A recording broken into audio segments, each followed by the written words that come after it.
하나님 말씀은 사도행전 11장 19절 말씀부터 26절까지의 말씀입니다. 그때에 서대반의 일로 일어난 환란으로 말미암아 흩어진 자들이 베니게와 구브로와 안디오까지 이르러 유대인에게만 말씀을 전하는데 그 중에 구브로와 구레네 몇 사람이 안디옥에 이르러 헬라인에게도 말하여 주 예수를 전파하니 주의 손이 그들과 함께 하심에 수많은 사람들이 믿고 주께 돌아오더라.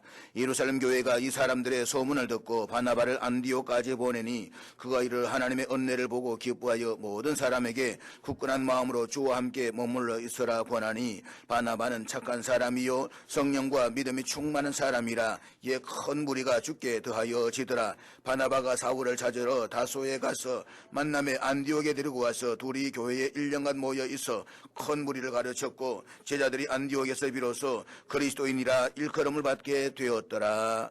아멘. 사도행전의 저자인 누가는 사도행전을 통해 한 사람이 회심하고 기독교회로 개종하는 것은 끝이 아니라 시작이라는 사실을 강조하고 있습니다. 즉 누가가 사도행전에서 말하고자 하는 개종이란 시작에 관한 이야기들입니다. 이것은 개인의 새로운 생활의 시작이면 말할 것도 없고 교회 생활에서 있어서의 새로운 시작이고 하나님으로부터 부름받은 사명의 시작에 관한 이야기들입니다. 그러니까 한 사람이 복음을 받아들이고 기독교회로 개종하는 것은 신앙의 마침표가 아니라 영원한 하나님 나라를 향한 여정의 시작이다라고 하는 것입니다. 우리는 이 사실을 늘 유념하고 살아야만 합니다. 그리스도인 가운데 어떤 사람들은 자신이 복음을 받아들이고 교회 공동체에 들어와서 그리스도인이 되는 순간 신앙을 다 이룬 것처럼 생각을 합니다. 그러나 이것은 누가가 사도행전에서 말하고자 하는 개종이 아닙니다.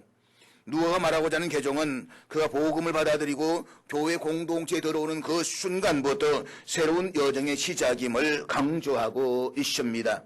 즉 이전에 사망과 어둠의 권세에 붙잡혀 있던 그가 예수 그리스도 은혜로 영원한 생명을 얻은 하나님의 백성으로서의 삶이 시작된 것입니다.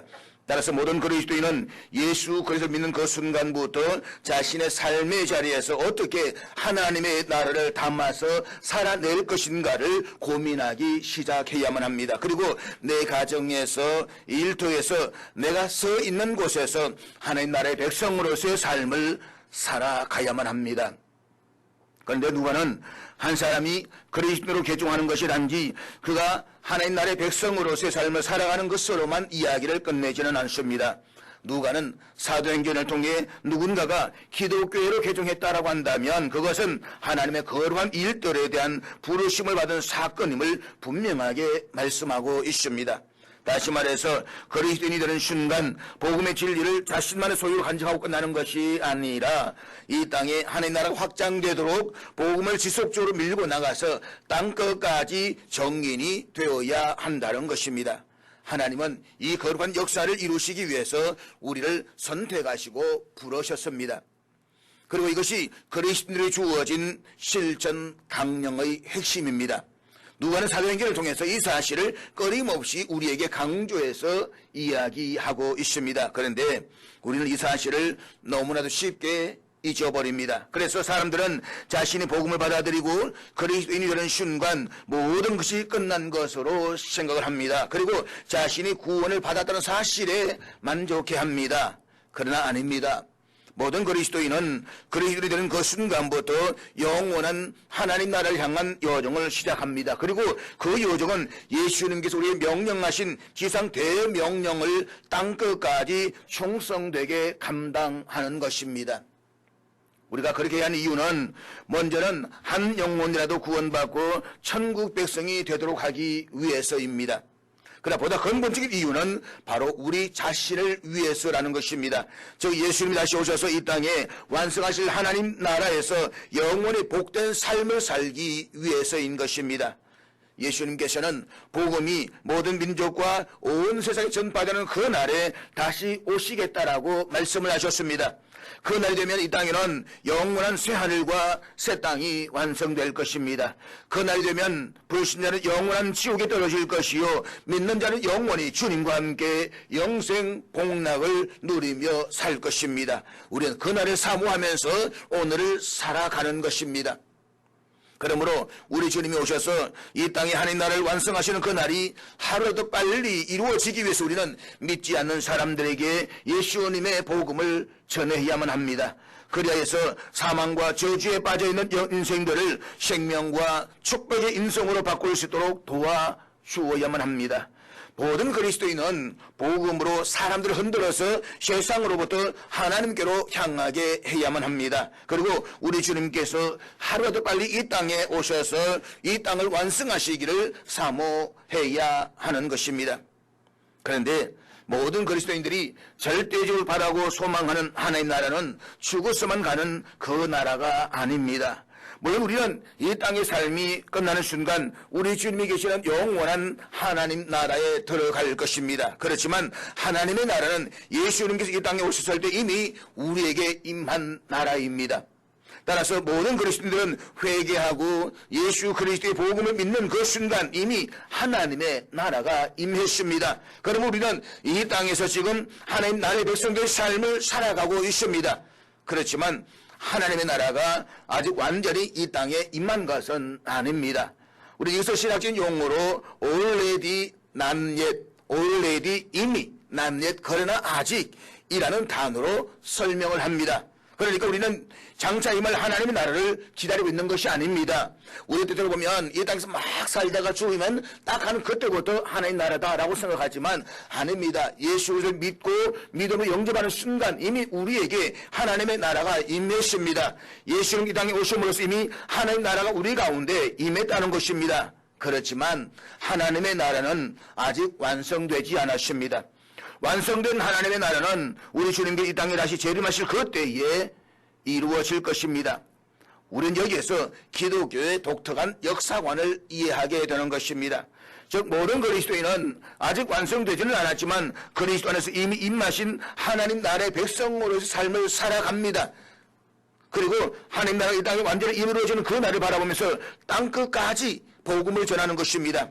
누가가 사도행전을 통해서 우리들에게 보여주고자 하는 메시지가 바로 이것입니다. 그래서 그리스도는 복음을 받아들이고 회심하는 그 순간부터 믿음의 여정으로서의 시작이다라고 말하고 있는 것입니다. 스데반의 죽음으로 인한 메석과 무슨 환란의 바람은 예수 그리스도를 따르는 사람들을 베니게와 구브로와 안디옥까지 옮겨다 놓았습니다. 앞에 우리가 지도를 보겠습니다마는 예루살렘은 지금 시리아 있는 위쪽으로 쭉 올라가면 베니게가 있고 또 이 구브로 섬이 있고 그 다음에 또 올라가면 안디옥이 있습니다. 이곳 위로 올라가면서 여러 사람들이 복음을 전했다라고 하는 것입니다. 누가가 이 사실을 통해서 전하고자 하는 복음은 마치 덜판의 불과 같습니다. 덜불은 한 장소에서 거세게 번지다가 다른 장소로 옮겨 붙습니다.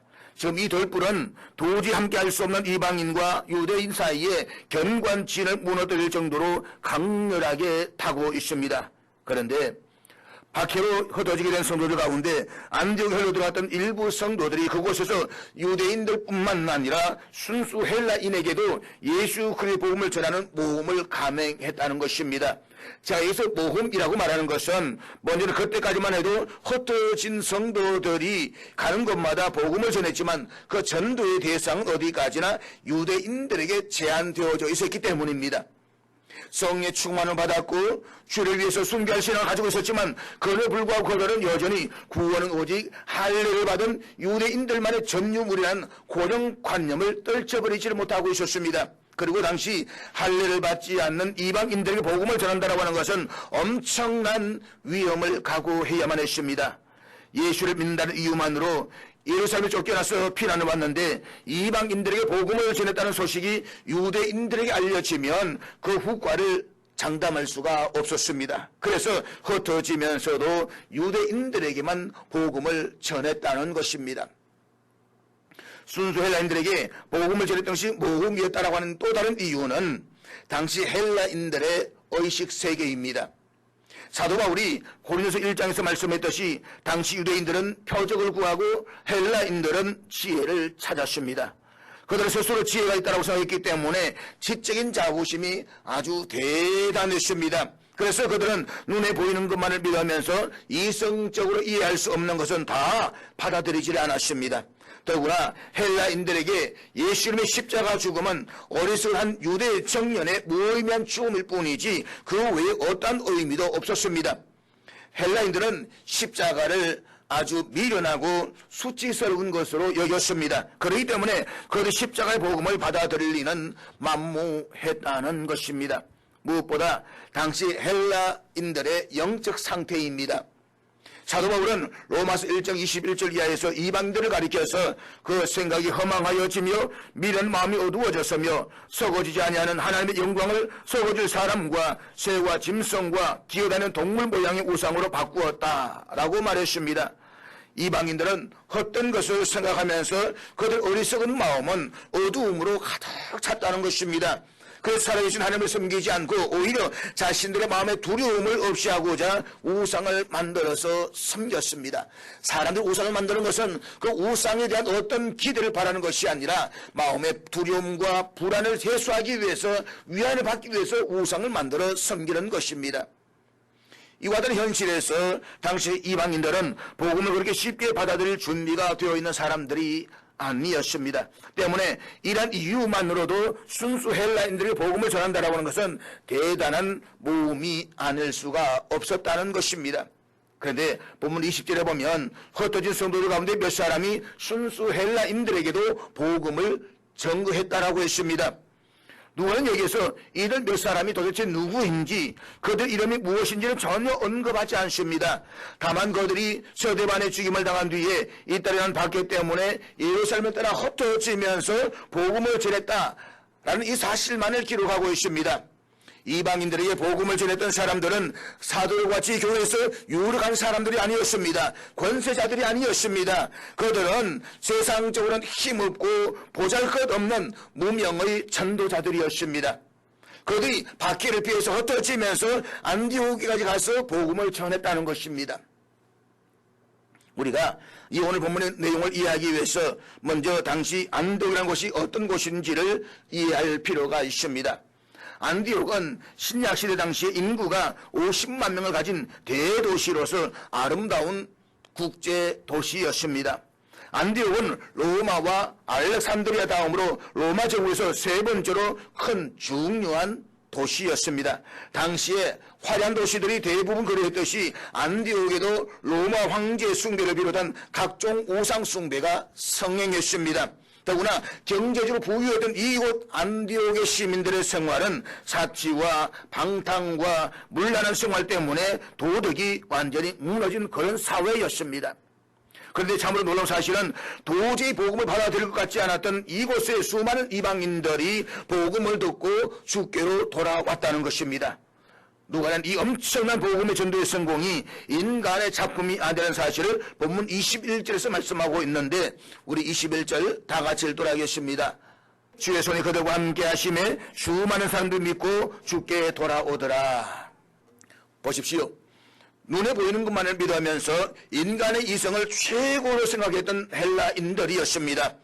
인간적인 이성과 판단으로는 도저히 십자가의 복음을 받아들일 것 같지가 않았습니다. 그런데 결과는 하나님의 손이 그들과 함께 하심에 수많은 사람들이 믿고 주께로 돌아왔다라고 했습니다. 이것은 결코 인간의 계획과 작품이 아닙니다. 전적으로 하나님의 손이 하신 일이었습니다. 그렇습니다. 세상에서 아무리 불가능하고 어려운 일이라도 하나님으로서는 다 하실 수가 있습니다. 전능하신 하나님의 손에서 이루지 못하실 일이 없습니다. 때문에 우리가 하나님께 기뻐하시는 뜻에 따라서 사명을 감당하기만 하면 하나님의 능하신 손이 힘있게 우리를 도와주실 것입니다. 그러므로 우리의 가장 중요한 일은 전능하신 하나님의 손에 붙잡히는 것입니다. 잊지 마십시오. 하나님의 너무하신 손길이 우리와 함께 하시면 역사는 일어날 것입니다. 사람이 마음으로 계획할지라도 그 걸음을 인도하시는 자는 여호와라고 했습니다. 우리가 된다 안 된다 그건 우리의 판단일 뿐이지 하나님의 판단은 아니라는 것입니다. 우리 때때로 보게 되면 전도합시다고 할 때 이미 답을 내려놓고 있습니다. 저 사람은 아니라고, 저 사람 절대로 예수 믿지 않는다고, 얼마나 도도하고 얼마나 똑똑하고 얼마나 반항심이 많은데, 그러나 아십니까? 인간의 마음에는 알 수 없는 공허와 허전함 속에서 혼자 울고 몸부림친다는 사실을 말입니다. 그것이 오늘 안디옥의 사람들이었습니다. 도저히 믿지 않았던 이 안디옥의 사람들, 대단했던 자부심으로 살았던 사람들, 그들이 복음이 들어갔을 때에 수많은 사람들이 죽게 돌아왔다는 것입니다. 어떻게요? 주의 손이 그들과 함께 하셨기 때문이라는 것입니다. 사랑하는 여러분, 박해를 피해 뿔뿔 흩어지는 그리스도인들이 도망자로 그냥 흩어진 것이 아니었습니다. 그들은 가는 곳마다 그리스도의 복음을 전했습니다. 그들 흩어져 가면서도 절망의 말을 한 사람들이 아니었습니다. 그 소망 없는 자들에게 예수 그리스도의 소망의 말씀을 전했습니다. 생명의 말씀을 전했습니다. 그들은 그렇게 베니게와 쿠브르와 안디옥까지 이르게 되고 안디옥에서 교회를 세우게 됩니다. 실제로 사도행전을 보면 초대교회 두 기둥 같은 교회가 나오는데 하나는 예루살렘 교회이고 또 다른 하나는 오늘 본문에 나오는 안디옥 교회입니다. 초창기에는 예루살렘 교회가 중심이었지만 시간이 흘러갈수록 안디옥 교회가 더 중요한 자리를 차지하게 됩니다. 이제 우리가 본문을 끝나면 12장 가면서 주인공이 베드로에서 바울로 넘어갑니다. 그 선교 중심지도 예루살렘 교회가 아니라 바로 안디옥 교회가 되는 것을 우리가 볼 수가 있는 것입니다. 바로 그 안디옥 교회 말입니다. 그런데 안디옥 교회가 세워진 것은 사도들과 같이 유능한 자들에 의해서가 아닙니다. 오늘 본문에 보면 사도들은 단지 안디옥 교회에 대한 소식을 듣고 그 후에 바나바라는 지도자를 파송했다라고 했습니다.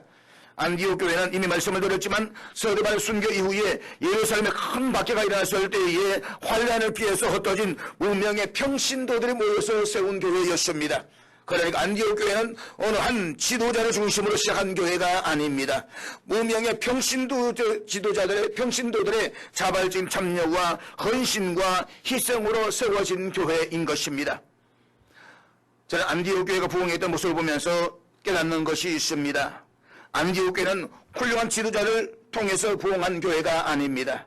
안디옥 교회는 무명의 평신도들이 열심히 복음을 전하고 헌신하면서 세운 교회입니다. 이런 교회가 건강한 교회입니다.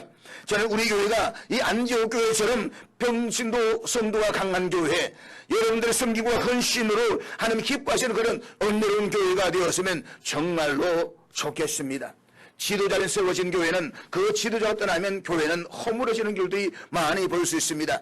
80년대에 미국 LA에 유명했던 수정 유리교회가 있습니다. 로버트 슐러 목사님 사역했던 곳 수만 명이 몰려들었습니다. 그런데 그 목사님이 떠나시고 죽고 난 뒤에 그 아들이 교회를 이었지만 지금은 그 교회는 이슬람 세력에 팔려나가고 모스크가 되어버렸습니다. 지도자가 중심이 되는 교회가 아니라 평신도가 중심이 되는 교회, 그래서 평신도 위에서 건강하게 세워지는 교회, 그 교회가 건강한 교회다라고 하는 것입니다. 평신도에 의해서 세워진 안디옥 교회는 바나바와 바울이란 유일한 두 지도자의 가르침을 받게 됩니다. 그리고 안디옥 교회 교인들은 처음으로 그리스도인이라는 이름을 얻게 됩니다. 성경에 처음으로 나온 이름이 바로 이것입니다. 그리스도인. 그래서 우리 본문 26절 한번 같이 보도록 하겠습니다. 만남에 안디옥에 데려와서 둘이 교회에 1년간 모여 있어 큰 무리를 가르쳤고 제자들이 안디옥에서 비로소 그리스도인이라 일컬음을 받게 되었더라. 우리가 앞서 살펴보았던 예루살렘 교회는 히브리파 유대인 또 헬라파 유대인이라는 이 출신 지역 때문에 갈등이 심했습니다. 이것이 교회 안에서 분쟁의 씨앗이 되기도 했습니다. 그렇지만 안디옥 교회 교인들은 더 이상 인종이나 출신 지역으로 특정 지어지지 않고 모두가 그리스도인이라는 이름으로 불리워지게 되었습니다. 그리스도인이라는 말은 그리스도에게 속한 자들, 그리스도의 종들, 즉 그리스도의 완전한 추종자들이라는 의미를 가지고 있습니다. 아마도 안디옥의 불신자들이 예수가 그리스도라고 믿고 늘 그에 대해서만 말하는 성도들을 유대인들과 구별하기 위해 가지고 그리스도인이라는 별명을 붙였던 것 같습니다. 당시 로마 시제 군인들을 시저인이라고 불렀고 폼페이의 군인들을 폼페이인이라고 부르는 관습들이 있었다고 합니다. 그래서 안디옥에 있던 성도들도 그런 식으로 그리스도를 따르는 자, 그리스도의 군인, 그리스도의 종을 가리키는 표현으로 그리스도인이라고 불리워졌을 것입니다. 그런데 이 말이 처음에는 조롱과 야유의 의미를 불리우렸던 경멸적인 의미를 지닌 단어였습니다. 그렇지만 그 이름 불리는 성도들은 그 이름을 듣고 기분 나빠하거나 수치스럽게 여기지를 않았습니다. 성도들이 이런 표현을 거절하지 않았던 것은 그들이 정말로 그리스도의 군사로 전신갑주를 입고 있었기 때문입니다. 때문에 성도들은 자신들의 그 이름으로 불리는 것을 오히려 그리스도에서 영광스럽게 생각했습니다. 그리고 그리스도인들을 신앙으로 로마 제국을 정복했고 결국 그리스도의 이름은 존경을 얻게 되는 이름이 되었다는 것입니다. 성경은 안디옥의 복음이 전해지고 그 사람들로부터 그리스도인으로 불리게 된 것이 불과 1년 사이에 일어난 일이다라고 우리에게 증거하고 있습니다. 그러니까 안디옥의 사람들이 그리스도인이라고 불렸던 사람들은 대다수가 예수를 믿은 지 얼마 되지 않은 이방인들이었다는 것입니다. 그렇지만 그들에게는 예수를 따르고자 하는 분명하고도 뚜렷한 열의가 있었습니다. 그것이 믿지 않는 사람들 통해서 확인이 되었습니다. 그리고 믿지 않는 사람들로부터 그리스도인이라는 이름을 얻게 된 것입니다. 사실 오늘 우리는 사람들 쉽게 자신이 그리스도인의 사실을 밝히는 경향이 있습니다. 물론 끝까지 자신이 그리스도인의 사실을 숨길 사람들도 없지 않아 있지만 말입니다. 그러나 우리가 스스로 그리스도인이라 밝힐 때에 중요한 것은 그리스도인이라는 이름이 갖는 의미가 무엇인가라고 하는 것을 나름대로 분명 알고 있어야 된다라고 하는 것입니다. 그렇다면 그리스도인이라는 이름이 우리 던지는 의미는 무엇일까요? 첫째로 그리스도인이라는 이름은 그리스도를 위해서 어떤 고난과 어려움도 감당하겠다는 자기 고백을 담고 있습니다. 본문 19절 말씀 같이 보도록 하겠습니다. 그때에 서대반의 일로 일한 환란으로 말미암아 흩어진 자들이 베니게와 구브로와 안디옥까지 이르러 유대인에게만 말씀을 전하는데, 앞에서도 말씀을 드렸지만 서대반의 순교 이후에 예루살렘 교회 수많은 성도들이 박해를 받아야만 했습니다. 때문에 그들은 정든 고향과 집을 떠나 정처 없이 피난의 길을 떠나갑니다. 그렇지만 그들은 이전에 가본 적이 없던 여러 곳으로 물불이 흩어져 피난을 가면서도 절망한 자의 모습이 아니었습니다. 그들은 박해를 피해서 도망가야 하는 그 절박한 순간에도 주님을 더욱더 힘써 전한 복음 전도자의 삶을 살았습니다. 솔직히 대부분의 사람들은 어려움을 당하면 그 어려움의 원인에서 도피하고 싶어 합니다. 그러나 실제로 정반대의 현상이 일어날 수도 있습니다. 다시 말하면 내가 무엇을 위하여 또는 누구를 위하여 어려움을 겪을 때에 거기에서 도피하려는 것이 아니라 그 어려움의 원인에 대해서 더 강한 애착을 가질 수도 있다는 말입니다. 사무엘서 30장에서 우리는 이러한 모습을 찾아볼 수가 있습니다. 그러니까 다윗과 그의 부하들이 사울을 피해서 블레셋 땅인 시글락에 만명해서 살았던 때가 있었습니다. 어느 날 블레셋 왕이 이스라엘 침공하기 위해서 다윗을 불렀다가 이 여러 사람들 반발로 인해서 블레셋 방백들의 반대로 인해서 시글락으로 다시 돌아오게 됩니다. 그런데 다윗이 시글락이 없는 동안에 심각한 문제가 생겼습니다. 아말렉이 쳐들어와서 부녀들을 모두 사로잡아가고 성은 불에 타버린 엄청난 재난을 당하게 된 것입니다. 그때 성경에 보게 되면 다윗과 함께 있던 무리들이 소리쳐 울부짖다가 지쳐서 더 이상 울 기운조차 없게 되었다라고 말씀하고 있습니다. 이것은 당시 그들의 상황이 그만큼 절망적이었다는 것입니다. 하루아침에 사랑하는 제 자식을 다 빼앗겨버렸습니다. 세상은 다 온데간데 없습니다. 얼마나 엄청난 절망이겠습니까? 그래서 사랑하는 제 자식을 잃어버리고 흥분한 부하들이 다윗을 돌로 쳐 죽이려고 합니다. 그런데 성경에 보면 이 절망의 순간에 이렇게 기록하고 있는데 사무엘상 30장 6절 말씀 우리 앞에 있는 것 같이 읽도록 하겠습니다. 다윗이 크게 다급하였으나 그의 하나님 여호와를 힘입고 용기를 얻었더라. 보십시오. 이 절망적인 사건 앞에서 모든 사람들이 절망하고 있었습니다. 분노하고 있었습니다. 그 다윗은 그 절망의 순간에 하나님을 바라보았습니다. 그리고 하나님을 힘입고 다시 용기를 얻었습니다. 저는 다윗의 위대함이 바로 여기에 있다라고 봅니다. 사울을 비롯한 모든 이스라엘 군대가 골리앗을 바라보면서 벌벌 떨고 있을 때 그는 골리앗을 보지 않고 전능하신 만군의 여호와 하나님을 바라보았습니다. 그렇기 때문에 그는 담대히 나가서 골리앗을 넘어뜨릴 수가 있었던 것입니다. 절망의 순간에 하나님을 바라보았던 사람, 그가 바로 하나님의 사랑을 받았던 다윗이었습니다. 로마 시대 당시에 예수 믿는 사람들이 받았던 박해를 한번 생각해 보십시오.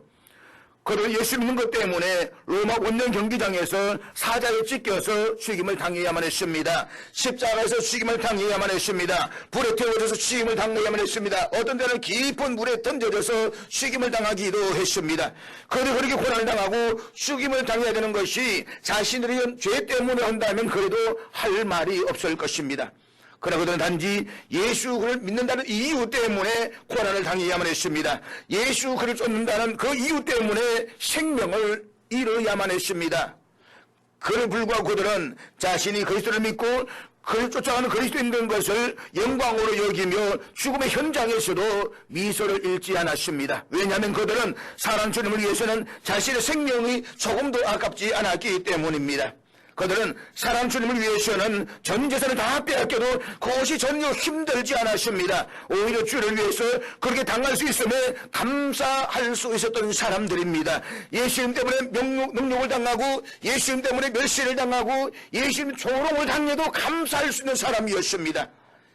이것이 믿지 않는 사람들 향해서 놀라게 만들었다는 것입니다. 어떻게 저럴 수가 있을까? 나 같은 분노하고 절망하고 모두 포기할 텐데 어떻게 저런 삶을 살아갈 수 있을 것인가? 그리고 그런 모습을 바라보면 세상 사람들은 이렇게 이야기하는 겁니다. 제가 그리스도인이다. 그리스도인의 명칭은 안디옥의 성도들이 얼마나 그리스도를 더욱 사랑했는가를 보여주고 있습니다. 그러므로 그리스도인은 어떤 절망적인 환경에 처한다고 할지라도 그리스도를 따르겠다라고 하는 자기 신앙 고백이 분명해야 되는 것입니다. 둘째로 그리스도인이라는 이름은 그리스도를 닮겠다는 자기 삶의 결단을 포함하고 있습니다. 앞서 말씀을 드렸듯이 그리스도인이라는 말은 그리스도를 따르는 자, 그리스도를 쫓아가는 자라는 의미를 가지고 있습니다. 일반적으로 따라간다라고 하는 것은 멀리서 어물쩍거리면서 희미하게 따라가는 것을 말하지는 않습니다. 누군가와 곁에 바짝 붙어서 보다 더 가까이 따라가는 것을 의미하는 것입니다. 사실 당시 안디옥의 불신자들이 보기에는 신자들이란 단순히 착하고 부실한 사람들이 아니라 예수 그리스도밖에 모르는 사람들이었습니다. 그는 예수 그리스도 때문에 독특한 삶을 살았습니다. 안디옥의 사람들이 세상에 취해서 향락에 살아갈 때에 그들은 거룩하고 절제된 삶을 살았습니다. 그들 온몸으로 예수를 본받아 살려고 했습니다. 그들에게서 예수님의 냄새가 났습니다. 불신자들은 어딘가 달라 보였습니다. 그들 모두를 공통적으로 묶을 수 있는 것은 바로 그리스도였습니다. 저 사람들이 뭔가 좀 다르다라고 알아본 그는 영락 없이 그리스도를 따른 사람이었다는 것입니다. 그래서 불신자들이 신자를 붙여준 별명이 바로 그리스도인이었습니다. 그리스도인, 그리스도를 따르는 자. 그리스도인이라는 말은 헬라어와 라틴어의 결합어입니다. 당시 유럽 전체를 관통했던 두 가지 언어가 있었습니다. 그것은 헬라어와 라틴어였습니다. 이 말은 헬라인들뿐만 아니라 북아프리카나 또 이 로마 지역의 라틴어를 사용하는 사람들까지도 안디옥 성도에 살아가는 모습에 대해서 뭔가 특별한 것을 느꼈다는 것입니다. 그래서 그들 모두의 입으로 안디옥에서 예수를 믿는 사람들을 가리켜서 한결같이 했던 말이 그리스도인이었습니다. 그들은 말이나 생활이 다 그리스도였습니다. 사도 바울의 고백처럼 그들은 살아도 그리스도요 죽어도 그리스도였습니다. 오죽했으면 별명까지 그리스도밖에 모르는 사람들이라고 붙여졌겠습니까? 그리스도밖에 모르는 사람들, 모든 것을 그리스도께 맞추는 사람들, 모든 결론을 그리스도로 내리는 사람들, 그리스도를 말하고 그리스도를 노래하고 그리스도를 위해 살았던 사람들, 그들이 바로 안디옥 교회의 성도들이었다는 것입니다. 사랑하는 여러분, 안디옥 교회 성도들이 그리스도인이라고 불려졌던 이유가 무엇입니까? 안디옥 시민들을 보기에 그들은 착한 사람들이었지만 그리스도는 단순히 착한 사람만은 아니었습니다. 안디옥 시민들이 보기에 그리스도는 정직한 사람들이었지만 그저 정직한 사람만도 아니었습니다. 안디옥 시민들이 보기에 그들은 성실하고 건면한 사람들이었지만 단순히 성실하고 건면한 사람들도 아니었습니다. 그들이 순수하고 거룩하고 맑고 살아가는 데에는 단 한 가지 이유가 있었습니다. 그것은 그러한 일 모두가 그리스도와 연관된 것이었기 때문입니다. 그리스도를 위해 살고 그리스도를 존귀하게 하고 그리스도 이름을 드러내고 그리스도의 습기를 위해 살았던 사람들이 그들이었다는 것입니다. 그들이 단순히 정직한 사람이 아니라 그리스도 때문에 정직했습니다. 그들 원래가 선천적으로 진실한 사람이 아니라 그리스도 때문에 진실했습니다. 그들이 원래 순수하고 맑은 사람이 아니라 그리스도 때문에 순수하고 맑게 살았습니다. 그렇습니다, 여러분. 오늘 우리도 그리스도 때문에 우리의 삶의 모습이 달라져야만 합니다. 예수님 때문에 우리의 가치관이 달라져야만 합니다. 예수님 때문에 우리의 목적이 달라져야만 합니다. 우리는 그리스도 때문에 진실한 삶을 살아야만 합니다. 그리스도 때문에 성결한 삶을 살아야만 합니다. 그리스도 때문에 사랑하는 사람으로 살아야만 합니다. 솔직히 그리스도가 아니었다면 우리는 진실한 삶을 살아갈 수가 없는 존재들이 아닙니까?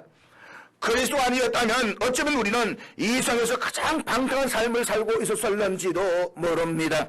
그런데 우리는 그리스도 때문에 세상의 정욕과 육신과 쾌락을 다 잊어버렸습니다.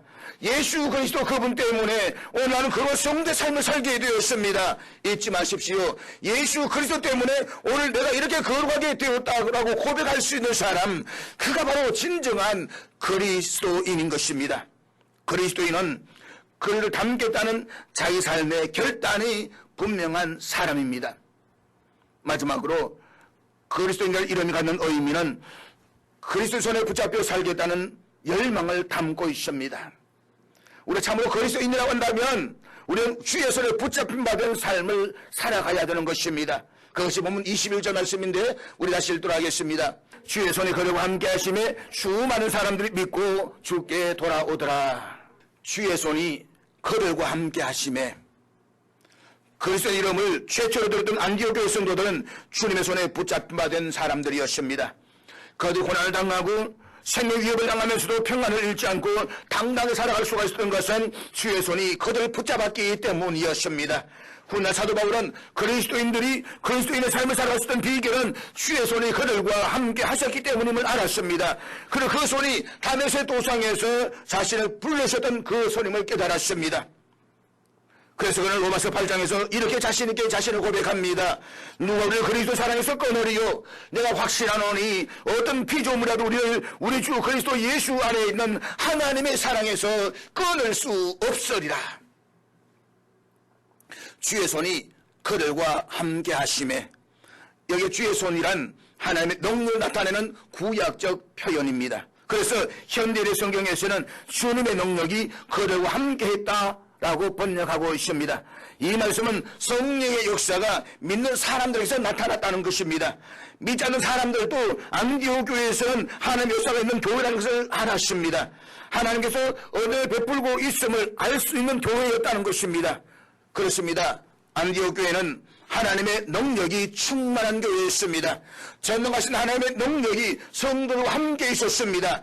하나님의 역사하심과 임재하심을 믿지 않는 사람들도 알 수가 있었다고 한다면, 사랑하는 여러분, 안디옥 교회에 수많은 사람들이 믿고 주께로 돌아오는 역사는 지극히 당연한 결과가 아니겠습니까? 박해의 시대에 그리스도인으로 산다라고 하는 것이 무엇을 의미하는지 그는 누구보다도 잘 알고 있었습니다. 뿐만 아니라 안디옥은 세상의 달콤한 유혹이 참으로 많은 곳이었습니다. 하지만 그들은 거룩한 백성 그리스도의 사람으로 살고자 했습니다. 그리고 그들은 그것이 자신들의 의지만으로 되지 않기에 주의 손에 붙잡혀 살기를 소망했습니다. 세상 사람들은 그와 같은 그들을 바라보면서 그리스도인이라고 불렀다는 것입니다. 사랑하는 여러분, 오늘 우리의 시대는 이와 같은 거룩한 자존심을 가진 그리스도인이 절대적으로 필요한 시대입니다. 우리 그리스도의 이름이 갖는 영광스러움을 회복하기 위해서 우리 스스로가 애써 힘써 노력해야만 합니다. 기독교의 신앙은 어떤 경지에 들어가는 것이 아닙니다. 단순히 말씀을 듣고 순종하는 것입니다. 실천하는 것입니다. 신앙의 성장이 가장 빠른 사람일수록 특징이 있습니다. 그것은 생각이 복잡하지 않고 단순한 사람들입니다. 그날 말씀하신 대로 그 말씀에 순종하는 사람들인 것입니다. 안디옥 교회 그리스도인들, 믿지 않는 이들이 모았을 때 그들은 세상을 추구하는 사람들이 아니었습니다. 세상의 성공과 권세, 세상의 쾌락을 쫓는 사람들이 아니었습니다. 그들은 오직 예수님만을 쫓았습니다. 그리고 예수님과 함께하는 하나님 나라의 삶을 살았습니다. 예수님의 영광을 쫓았습니다. 예수님의 성품을 담기 위해서 줄기차게 노력했습니다. 한마디로 그들은 그리스도인들에서 뚜렷한 자기 정체성을 가지고 살았던 사람들입니다. 그것이 어떤 결과를 가져올지를 알고 있었습니다. 그것 때문에 자신의 생명이 위협을 당하고 가족들의 위협을 당하고 세상으로 멀리임을 당하는 것도 알고 있었습니다. 순교당하는 것도 알고 있었습니다. 그렇지만 예수님 때문에 모두를 다 내놓았습니다. 예수님이 너무 좋은 것입니다. 나 알고 주님이 내게 너무 귀한 것입니다. 그를 위해서라면 어떤 삶을 살겠다라고도 다짐할 수가 있는 것입니다.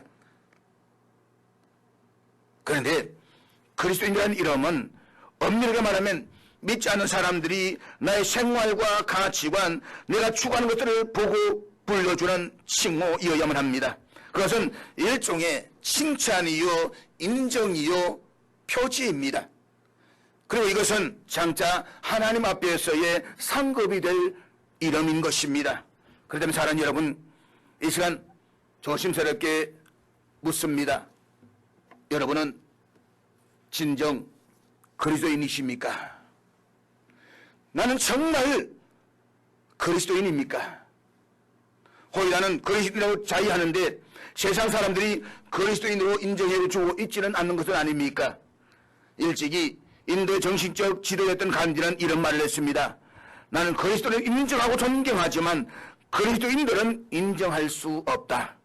왜냐하면 그리스도를 조금도 닮지 않았기 때문입니다. 그래서 그는 이런 말을 했습니다.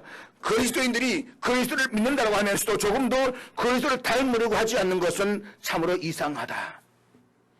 내가 그리스도인이지만 전혀 그를 닮지 않는 그 모습은 참 이상하다는 것입니다. 스스로 그리스도를 말하면서도 그리스도 닮지 않은 저 이기적인 사람들을 바라보니까 너무 이상하다는 것입니다. 그래서 간디는 평생 교회 나가지 않았습니다. 예수님을 가장 존경한다고 말하면서도 교회는 싫어했다는 것입니다. 솔직히 이것이 바로 오늘 우리들의 모습은 아니겠습니까? 그러므로 불신한 사람들의 눈에 내가 진정한 그리스도를 비치고 있는지 늘 자신을 성찰하면서 그리스도인다운 신실한 믿음의 삶을 살아가시기를 바랍니다. 그리하여서 이 땅에 하나님의 교회를 든든히 세워가며 하나님 나라 확장되는 일에 귀하게 쓰임받는 신실한 믿음의 권속들 다 될 수 있기를 주의 이름으로 축복합니다.